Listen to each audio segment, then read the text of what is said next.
বাগেরহাটের ঐতিহাসিক খান জাহান আলী রহমতুল্লাহ আলাইহির মাজার সংলগ্ন দিঘিতে কুমিরের হামলায় নিহত ৮ বছরের শিশু ফাতেমার দাফন সম্পন্ন হয়েছে।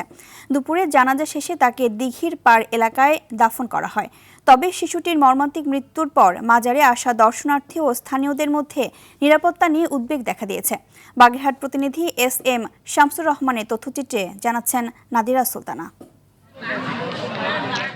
সোমবার রাতে খান জাহান আলী মাজারের দিঘিতে গোসল করতে নামলে শিশু ফাতেমাকে টেনে নিয়ে যায় কুমির। রাতভর তল্লাশি করেও মেলেনি সন্ধান।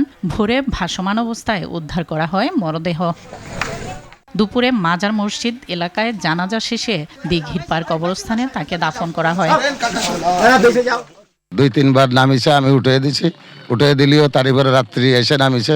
আমাদের বাসস্ট্যান্ড কতগুলো বাসস্ট্যান্ড থাকতো, কতগুলো মাজার আসতো, কতগুলো দেখার মনে চাইতো সেখানে যাইতো।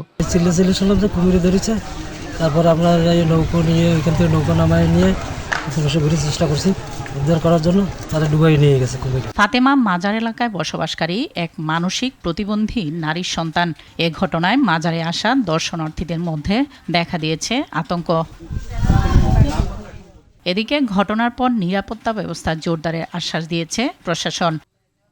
তার গায়ে কুমিরের দাঁতের বেশ কিছু ক্ষত চিহ্ন, এমনি বডি ইনট্যাক্ট আছে।